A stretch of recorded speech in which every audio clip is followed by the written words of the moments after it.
21 नवंबर 1963 केरल के तट पर बसे एक छोटे से गांव थुम्बा में अचानक आसमान चीरता हुआ एक रॉकेट ऊपर उठता है। लोग हैरानी से उसे देखे चले जाते हैं और बच्चे जोर जोर से तालियां बजाने लगते हैं। यह भारत का पहला साउंडिंग रॉकेट नाइकी अपाचे था, जो आसमान की ओर उड़ान भरकर भारत में एक नई क्रांति का बिगुल बजा रहा था। यह लॉन्च सिर्फ एक टेक्निकल अचीवमेंट नहीं था, बल्कि ये उस सपने की पहली किरण थी जिसे एक दूरदर्शी वैज्ञानिक ने देखा था। ये विजनरी साइंटिस्ट कोई और नहीं बल्कि डॉक्टर विक्रम साराभाई थे, जिन्हें father of the Indian space programme कहा जाता है।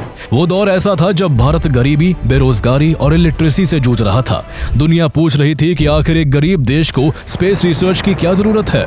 भारतीय अखबार छाप रहे थे, we need rice not rocket. लेकिन विक्रम साराभाई का विजन था कि अगर भारत गरीब है तो हमें स्पेस टेक्नोलॉजी में और इन्वेस्ट करना चाहिए, क्योंकि यही टेक्नोलॉजी देश की असली समस्याओं को हल कर सकती है। उन्होंने सैटेलाइट्स को कम्युनिकेशन, वेदर फोरकास्टिंग, एग्रीकल्चर और एजुकेशन से जोड़कर साबित करके दिखाया कि स्पेस सिर्फ युद्ध की दौड़ के लिए नहीं बल्कि इंसानियत की भलाई के लिए भी है।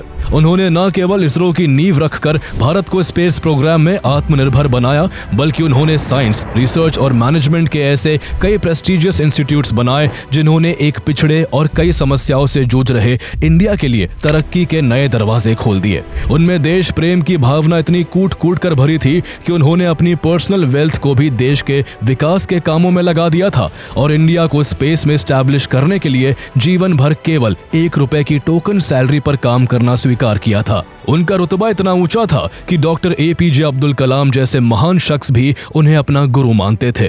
तो आइए जानते हैं महान विजनरी रहे डॉक्टर विक्रम साराभाई की पूरी कहानी, कैसे उन्होंने अपनी 52 साल की छोटी सी जिंदगी में भारत को चांद पर ले जाने की नींव रखी और देश को ऐसे संस्थान दिए जिन पर आज भारत गर्व करता है। विक्रम अंबालाल साराभाई का जन्म 12 अगस्त 1919 को गुजरात के अहमदाबाद में एक अमीर इंडस्ट्रियलिस्ट फैमिली में हुआ था। वो अंबालाल साराभाई और सरला देवी के 8 बच्चों में से एक थे। उनके पिता अंबालाल साराभाई कपड़ों के बड़े व्यापारी थे और पूरे गुजरात में उनकी कई टेक्सटाइल मिल्स थी। उस समय भारत गुलामी की जंजीरों में जकड़ा हुआ था। जलियांवाला बाग जैसे भयानक हत्याकांड के बाद देश की आजादी की लड़ाई और भी तेज हो गई थी। महात्मा गांधी के नेतृत्व में नॉन कोऑपरेशन मूवमेंट का बिगुल फूंका जा चुका था और देश के बड़े बड़े इंडस्ट्रियलिस्ट भी इस लड़ाई में कूद पड़े थे। इन्हीं में एक नाम विक्रम साराभाई के पिता अंबालाल साराभाई का भी था। उन्होंने न सिर्फ फ्रीडम मूवमेंट में हिस्सा लिया बल्कि फ्रीडम फाइटर्स को हर संभव आर्थिक मदद भी दी। यही वजह थी कि विक्रम साराभाई के पिता के घर उस समय की कई महान हस्तियों का आना जाना रहता था। Rabindranath Tagore, Mahatma Gandhi, J. Krishnamurthy, Motilal Nehru, Jawaharlal Nehru, Sarojini Naidu, Maulana Azad, C.F. Andrews और साइंटिस्ट C.V. रमन जैसे लोग जब भी गुजरात आते तो उनका ठिकाना अंबालाल साराभाई का घर होता था। ऐसे ही विक्रम साराभाई के जन्म के कुछ महीने बाद रविंद्रनाथ टैगोर उनके घर आए हुए थे। रविंद्रनाथ टैगोर यूं तो अनेक कलाओं के धनी थे, लेकिन वो उन दिनों सटीक भविष्यवाणी करने के लिए भी मशहूर थे। कहा जाता है कि वो किसी इंसान के फोरहेड को देखकर उसकी जिंदगी की भविष्यवाणी कर देते थे, जो अक्सर सच हो जाया करती थी। ऐसे में विक्रम साराभाई के पिता अंबालाल साराभाई भी रविंद्रनाथ टैगोर से अपने कुछ महीने पहले जन्मे बेटे का फ्यूचर बताने की गुजारिश करते हैं। रविंद्रनाथ टैगोर ने विक्रम भाई के चौड़े और असामान्य माथे को गौर से देखा और मुस्कुराते हुए कहा कि यह बच्चा एक दिन बहुत बड़े बड़े काम करेगा। आगे चलकर उनकी यह भविष्यवाणी भी सच साबित होने वाली थी। विक्रम साराभाई ने अपनी शुरुआती पढ़ाई उसी स्कूल से की जिसे उनके पेरेंट्स ने बनवाया था। फिर उन्होंने RC हाई स्कूल से मैट्रिकुलेशन और गुजरात कॉलेज से इंटरमीडिएट की पढ़ाई पूरी की। इसके बाद उन्होंने इंग्लैंड के कैम्ब्रिज यूनिवर्सिटी जाकर अपनी हायर स्टडीज पूरी करने का फैसला किया। कैम्ब्रिज यूनिवर्सिटी में उनके एडमिशन प्रोसेस को आसान बनाने के लिए रविंद्रनाथ टैगोर ने उनके लिए एक रिकमेंडेशन लेटर लिखा था। इस तरह वो इंग्लैंड पहुंच गए और कैम्ब्रिज यूनिवर्सिटी के सेंट जॉन्स कॉलेज में पढ़ने लगे। यहीं से उन्होंने साल 1940 में नेचुरल साइंसेज में ट्राइपोज पूरा किया। बचपन से ही विक्रम साराभाई का साइंस से खास लगाव था, जो कैम्ब्रिज यूनिवर्सिटी में नेचुरल साइंसेज की पढ़ाई करते हुए एक ऑब्सेशन ऑब्सेशन बन गया। इसके बाद वो कैम्ब्रिज यूनिवर्सिटी से ही कॉस्मिक रेस पर पीएचडी की पढ़ाई करने लगे। इसी दौरान वो कुछ दिन के लिए भारत छुट्टी पर आए, लेकिन वर्ल्ड वॉर 2 के भयंकर रूप लेने के कारण वापस इंग्लैंड नहीं जा सके। ऐसे में विक्रम साराभाई ने यूनिवर्सिटी से इंडिया में रहकर ही अपनी रिसर्च करने की परमिशन मांगी। यूनिवर्सिटी ने इस शर्त पर हाँ कर दी कि उन्हें अपनी thesis Nobel prize winner physicist C V Raman की देखरेख में करनी होगी। उस समय C V Raman Indian institute of science IISc में फिजिक्स के प्रोफेसर थे।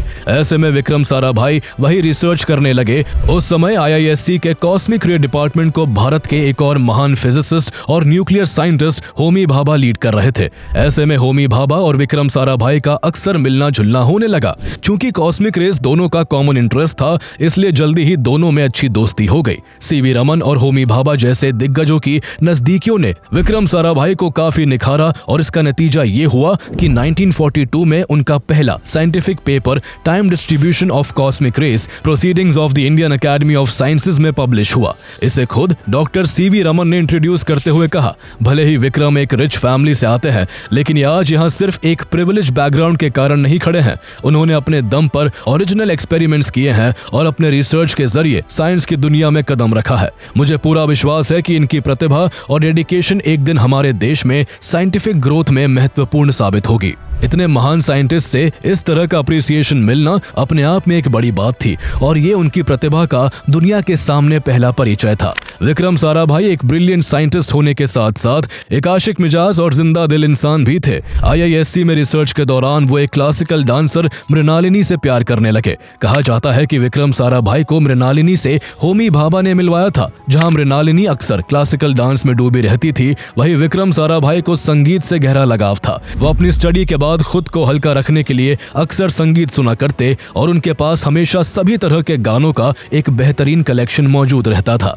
वो अक्सर मृणालिनी को यूनिक तोहफे देकर चौंका देते। करोड़पति होने के बावजूद उन्होंने अपने एंगेजमेंट पर मृणालिनी को फिरोजे की एक सिंपल तिब्बती अंगूठी गिफ्ट की। शादी के दिन उन्होंने मृणालिनी के पास कॉपर की ट्रे पर बहुत ही दुर्लभ नीले रंग का कमल का फूल भिजवाया था। इसे याद करते हुए मृणालिनी अक्सर कहा करती थी कि किसी से प्यार जताने का इससे सुंदर तरीका और हो ही नहीं सकता। 3 सितंबर 1942 को दोनों शादी के बंधन में बंध गए और आगे चलकर उन्हें 2 बच्चे हुए। विक्रम साराभाई की पीएचडी की ज्यादातर रिसर्च भारत में ही हुई, लेकिन डिग्री पूरी करने के लिए उनका कैम्ब्रिज वापस लौटना जरूरी था। इसलिए वर्ल्ड वॉर 2 खत्म होते ही वो 1945 में कैम्ब्रिज लौट जाते हैं। वहां वो कॉस्मिक रे इन्वेस्टिगेशंस इन ट्रॉपिकल लैटिट्यूड्स पर अपनी पीएचडी पूरी करते हैं और नवंबर 1947 में वापस भारत लौट आते हैं। लेकिन तब तक देश में एक बड़ा बदलाव आ चुका था। उनके इंग्लैंड से लौटने के 3 महीने पहले ही भारत आजाद हो चुका था। आजादी भले ही मिल गई थी, लेकिन लगभग 200 सालों तक गुलामी की बेड़ियों में जकड़े रहने के कारण भारत हर फील्ड में पिछड़ा हुआ था। इंडस्ट्री और टेक्नोलॉजी के मामले में तो हाल और भी बुरा था। ऐसे में विक्रम साराभाई देश को साइंस, टेक्नोलॉजी, रिसर्च और मैनेजमेंट के फील्ड में आगे बढ़ाने के लिए अपनी पूरी जिंदगी समर्पित करने का फैसला करते हैं। वो सबसे पहले अपने पेरेंट्स की मदद से अहमदाबाद में फिजिकल रिसर्च लेबोरेटरी PRL की स्थापना करते हैं। यही PRL आगे चलकर देश में स्पेस रिसर्च की जन्मभूमि बनी। इसके बाद वो Ahmedabad textile industry research association ATIRA को भी स्टैब्लिश करते हैं ताकि टेक्सटाइल इंडस्ट्री में रिसर्च और इनोवेशन को बढ़ावा मिल सके। यहीं से देश में science culture, research and development और यंग साइंटिस्ट की ट्रेनिंग की जमीन तैयार होनी शुरू हो जाती है, जिसने अगले कुछ सालों में देश को साइंस एंड बिजनेस में एक नई दिशा देकर भारत को आत्मनिर्भर बनाने की राह दिखाई। साल 1950 में विक्रम साराभाई के पिता अंबालाल साराभाई ने उन्हें साराभाई केमिकल्स का चेयरमैन बना दिया। इसके चलते उन्हें कारोबार संभालने के लिए हर हफ्ते बड़ौदा जाना पड़ता था। लेकिन रिसर्च उनका पहला प्यार था, इसलिए सफर के दौरान भी वो अपना काम रोकते नहीं थे। जब भी वो ट्रैवल करते, फिजिकल रिसर्च लेबोरेटरी के किसी स्टूडेंट को हमेशा अपने साथ रखते ताकि रास्ते में भी डिस्कशंस और एक्सपेरिमेंट्स पर ब्रेनस्टॉर्मिंग जारी रह सके। उस वक्त इंडिया में फॉर्मल मैनेजमेंट एजुकेशन जैसी कोई चीज मौजूद नहीं थी। विक्रम साराभाई का मानना था कि जैसे साइंस और टेक्नोलॉजी देश को आगे बढ़ाने में मदद करते हैं, ठीक वैसे ही मैनेजमेंट एजुकेशन देश की इकोनॉमिक ग्रोथ के लिए बेहद जरूरी है। इसी सोच के साथ उन्होंने प्रधानमंत्री जवाहरलाल नेहरू से नेशनल लेवल का मैनेजमेंट इंस्टीट्यूट बनाने की बात की।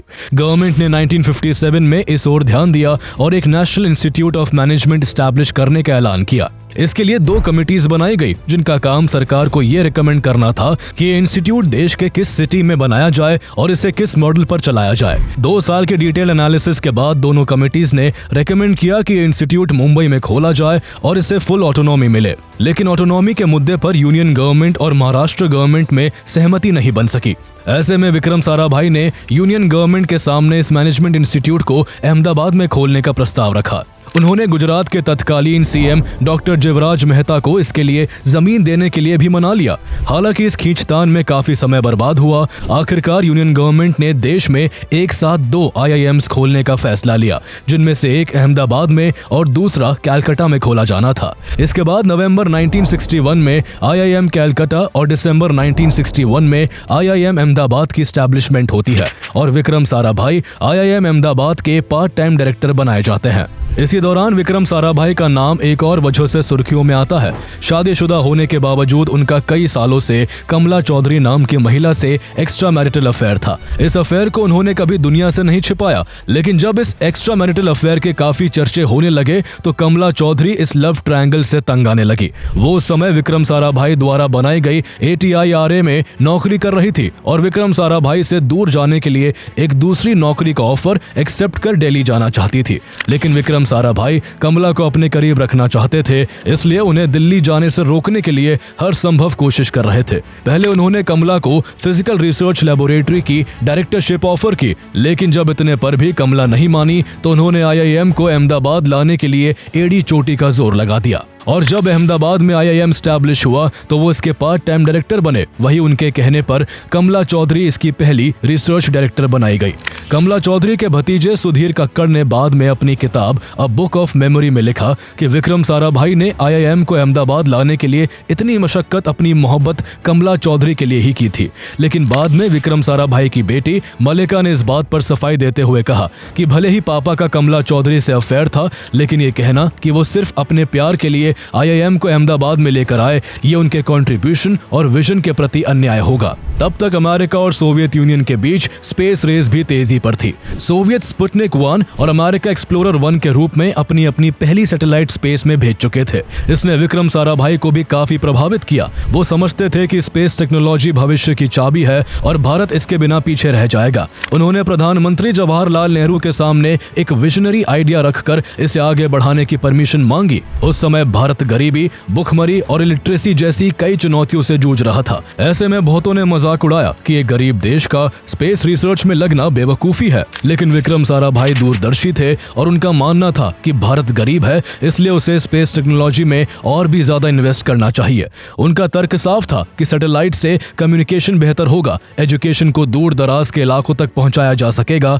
मौसम का सटीक अनुमान मिलेगा और इससे किसानों की भी सीधे तौर पर मदद होगी। उनके इस विजन को प्रधानमंत्री जवाहरलाल नेहरू और न्यूक्लियर साइंटिस्ट और उनके मित्र डॉक्टर होमी भाभा ने पूरा समर्थन दिया। उस समय Homi Bhabha department of atomic energy DAE के हेड थे। ऐसे में विक्रम साराभाई होमी भाभा के साथ मिलकर साल 1961 में डिपार्टमेंट ऑफ एटॉमिक एनर्जी के अंदर ही Indian National Committee for Space Research यानी इनकोस्पार की स्थापना करते हैं और वो इसके पहले चेयरमैन भी बनते हैं। इस तरह विक्रम साराभाई ने इंडिया का स्पेस रोड मैप तो तैयार कर लिया था, लेकिन अब इसे आगे बढ़ाने के लिए रॉकेट लॉन्चिंग स्टेशन की जरूरत थी। रॉकेट लॉन्चिंग स्टेशन तैयार करने के लिए उन्हें एक ऐसी समुद्री और आइसोलेटेड जगह चाहिए थी जहां आबादी कम हो और जो अर्थ के मैग्नेटिक इक्वेटर के पास हो, क्योंकि ऐसी जगह साउंडिंग रॉकेट्स और साइंटिफिक एक्सपेरिमेंट्स के लिए सबसे परफेक्ट मानी जाती है।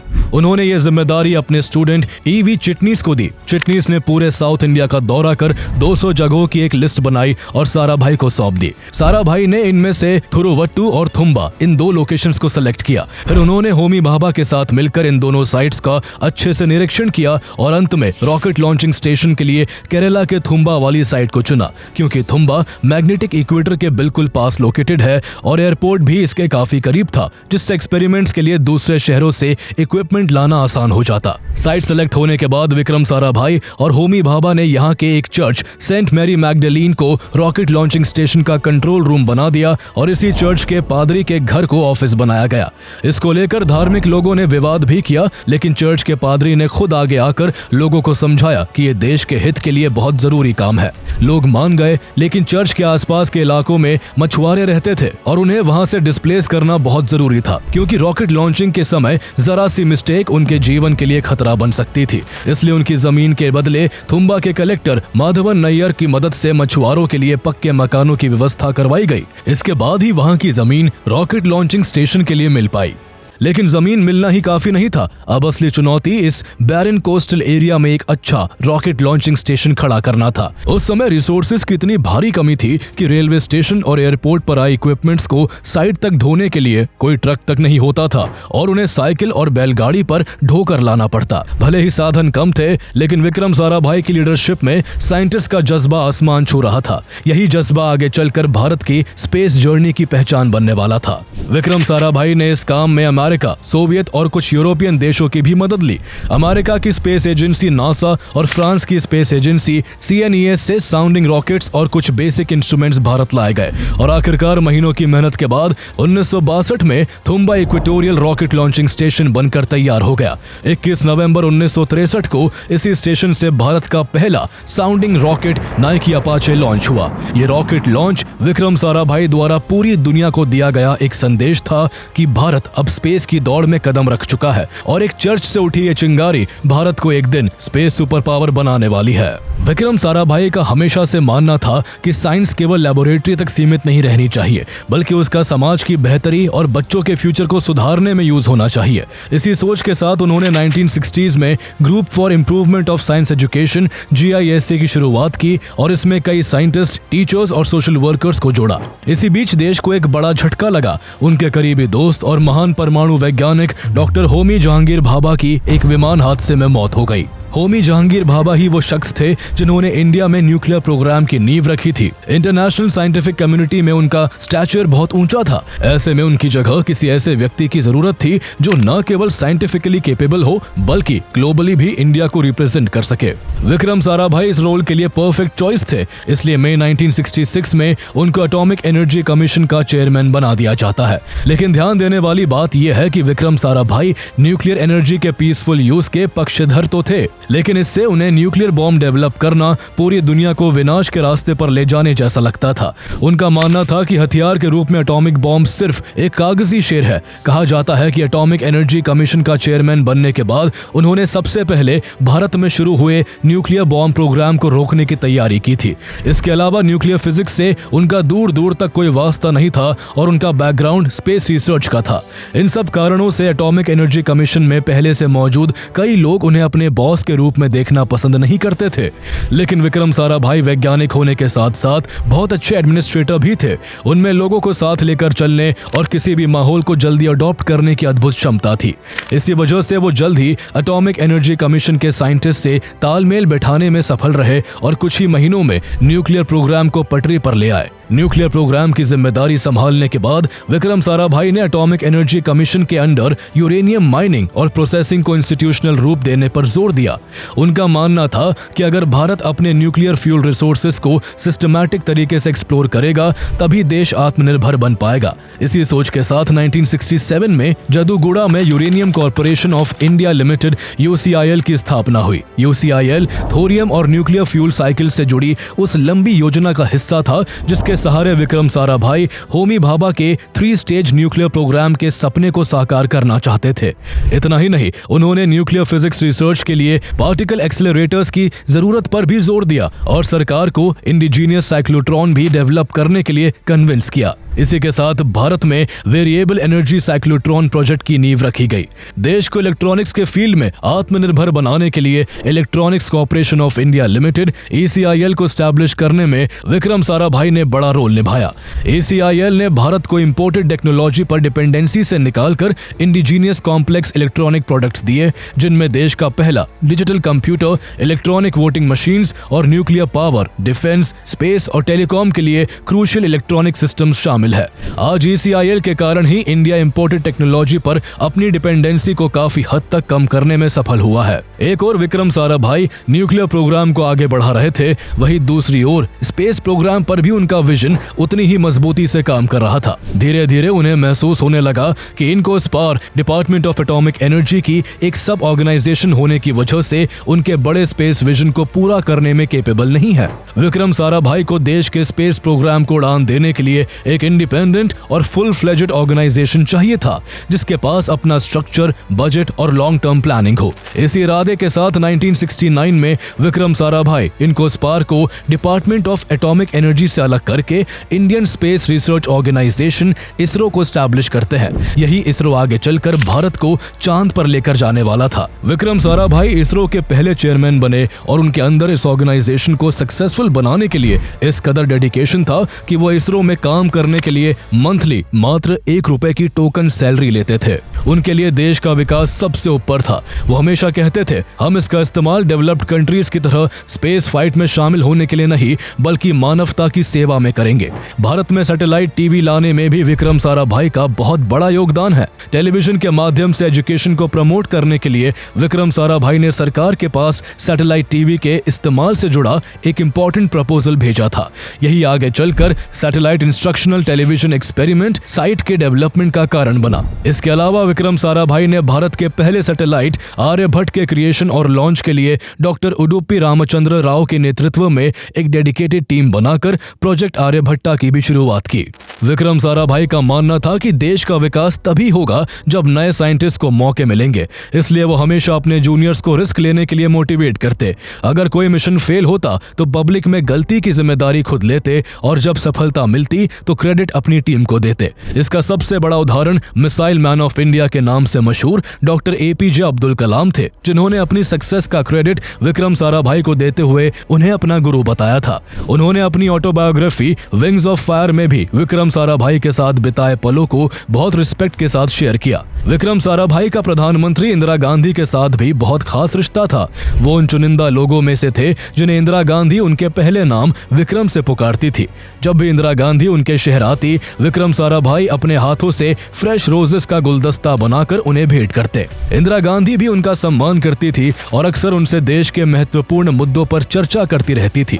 इंडिया पाकिस्तान वॉर से ठीक पहले नवंबर 1971 में इंदिरा गांधी ने विक्रम साराभाई को PMO में बुलाकर कहा, मैं आपकी लीडरशिप में एक नया स्पेस कमीशन बनाने जा रही हूँ, लेकिन आपके ऊपर पहले से ही बहुत काम है, इसलिए आपको एटॉमिक एनर्जी कमीशन का चेयरमैन पद छोड़ देना चाहिए। ये सुनकर विक्रम साराभाई ने खुद को रिजेक्टेड जैसा महसूस किया और उन्हें लगा कि इंदिरा गांधी का अब उन पर पहले जैसा विश्वास नहीं रहा है। इंदिरा गांधी ने उन्हें समझाते हुए कहा, अगर आप इसी गति से काम करते रहे तो हमें डर है कि हम बहुत जल्दी आपको खो देंगे। असल में इंदिरा गांधी उनकी हेल्थ को लेकर चिंतित थी। विक्रम साराभाई अक्सर दिन में 18 से 20 घंटे काम करते थे। वो कभी थकान नहीं मानते थे, लेकिन इंदिरा गांधी चाहती थी कि कुछ जिम्मेदारियों से उन्हें मुक्त किया जाए ताकि देश को उनका विजन लंबे समय तक मिल सके। उस दिन PMO से बाहर निकलने के बाद विक्रम साराभाई ने तय कर लिया था कि वो एटॉमिक एनर्जी कमीशन के चेयरमैन पद से रिजाइन कर देंगे। लेकिन तभी दिसंबर 1971 में इंडिया पाकिस्तान वॉर छिड़ गया और जब तक पब्लिकली अनाउंस होता कि स्पेस और एटॉमिक डिपार्टमेंट्स को अलग किया जा रहा है, उससे पहले ही इंदिरा गांधी को जो डर सता रहा था वो 1 महीने बाद सच हो गया। हुआ कुछ यूं कि 30 दिसंबर 1971 को विक्रम साराभाई केरल के Thumba equatorial rocket launching station में होने वाली एक कॉन्फ्रेंस में हिस्सा लेने के लिए तिरुवनंतपुरम आए थे। इसमें हिस्सा लेने के बाद वो कोवलम बीच गेस्ट हाउस में ठहरे। उस दौरान डॉक्टर अब्दुल कलाम के नेतृत्व में सैटेलाइट लॉन्च व्हीकल SLV के डिजाइन पर काम चल रहा था। विक्रम साराभाई ने 30 दिसंबर की उसी रात अब्दुल कलाम से फोन पर SLV की प्रोग्रेस जानने के लिए देर तक चर्चा की और फिर सोने चले गए। लेकिन अगली सुबह जब उनका दरवाजा काफी देर तक नहीं खुला तो लोगों को किसी अनहोनी की आशंका होने लगी। कुछ देर बाद उनके कमरे का दरवाजा तोड़ दिया गया। लोगों ने देखा कि विक्रम साराभाई मच्छरदानी के अंदर बड़े शांत भाव से लेटे हुए हैं और उनके सीने पर एक किताब रखी हुई है। लेकिन जैसे ही लोग उन्हें जगाने के लिए पास गए तो पाया कि उनकी सांसें नहीं चल रही थी। ये देखकर वहां हड़कंप मच गया। जांच के लिए एक डॉक्टर को बुलाया गया, जिसने बताया कि 2 घंटे पहले ही विक्रम साराभाई इस दुनिया को छोड़ चुके थे। उन्हें दिल का दौरा पड़ा था और अकेले होने के कारण वो इससे उबर नहीं पाए। उनकी मौत भारत के लिए एक बड़ी क्षति थी, क्योंकि सिर्फ 52 साल की उम्र में अपने करियर के शिखर पर देश ने अपना सबसे विजनरी साइंटिस्ट खो दिया था। विक्रम साराभाई की मौत इसलिए भी चौंकाने वाली थी क्योंकि वो अपनी फिटनेस का काफी ध्यान रखते थे। रोज सुबह उठकर वो 12 बार सूर्य नमस्कार करते थे और समय मिलने पर स्विमिंग भी करते थे, जिसे सबसे अच्छी एक्सरसाइज माना जाता है। फैट न बढ़े इसलिए वो खाने में दही, अचार, पापड़ और सलाद के साथ सिर्फ एक रोटी खाते थे। उनके पार्थिव शरीर को अहमदाबाद लाया गया, जहां उनकी फैमिली की प्रेजेंस में उनका अंतिम संस्कार किया गया। जब पुजारी ने जमे हुए घी के टुकड़ों को उनकी चिता में डालना चाहा तो उनकी मां ने रोते हुए कहा, धीरे से रखो, विक्रम को चोट लग जाएगी। यह पल अत्यंत मार्मिक था और वहां मौजूद सभी लोगों की आंखों में आंसू आ गए। कुछ लोगों ने उनकी मौत के पीछे साजिश की संभावना भी जताई, लेकिन उनका पोस्टमार्टम नहीं किया गया और न ही कोई इंक्वायरी कराई गई, क्योंकि उनकी मां नहीं चाहती थी कि उनके शरीर पर एक भी खरोंच आए। उनके महान योगदानों के लिए अगले साल 1972 में भारत सरकार ने उन्हें मरणोपरांत देश का दूसरा सबसे बड़ा नागरिक सम्मान पद्म विभूषण देकर सम्मानित किया। उनके सम्मान में Thumba equatorial rocket launching station TRLs का नाम बदलकर Vikram Sarabhai space centre VSSC कर दिया गया। ये वही जगह थी जहां भारत ने रॉकेट टेक्नोलॉजी में अपने शुरुआती कदम रखे थे। सिर्फ भारत ही नहीं बल्कि इंटरनेशनल लेवल पर भी उनकी लेगेसी को सम्मान मिला। 1974 में इंटरनेशनल एस्ट्रोनॉमिकल यूनियन ने चांद के सी ऑफ सेरेनिटी क्षेत्र में मौजूद बेसल क्रेटर का नाम बदलकर साराभाई क्रेटर रख दिया। विक्रम साराभाई के बाद इसरो की बागडोर सतीश धवन ने संभाली, जिनके नेतृत्व में अप्रैल 1975 में भारत ने अपना पहला सैटेलाइट आर्यभट्ट स्पेस ऑर्बिट में भेजा।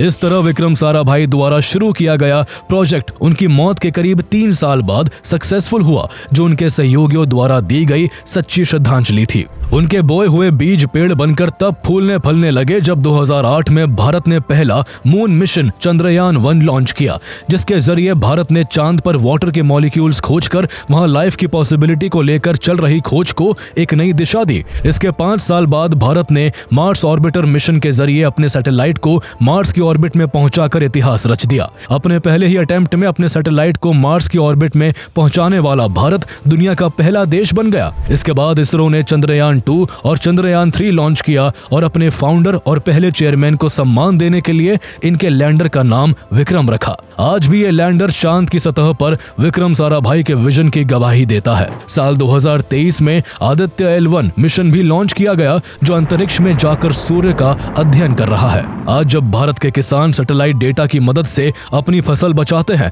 गांव के बच्चे डिजिटल क्लासरूम्स में पढ़ाई करते हैं और मौसम की सटीक जानकारी से लाखों लोगों की जिंदगियां बचती है, तो विक्रम साराभाई की वो बात याद आती है। हम अंतरिक्ष में इसलिए नहीं जाना चाहते कि हम अपना नाम कमा सके, बल्कि इसलिए कि ये टेक्नोलॉजी हमारे समाज की असली समस्याओं को सुलझा सके। भारत के हर स्पेस मिशन और अचीवमेंट में आज विक्रम साराभाई की दूरदर्शिता झलकती है, जिन्होंने हमें सिखाया था कि साइंस और टेक्नोलॉजी का असली मकसद समाज की सेवा करना है। अगर आप विक्रम साराभाई की ही तरह महान साइंटिस्ट होमी भाभा और APJ अब्दुल कलाम की इंस्पायरिंग जर्नी को डिटेल में जानना चाहते हैं तो आप हमारे पिछले वीडियो जरूर देखें। इनका लिंक आपको डिस्क्रिप्शन में मिल जाएगा।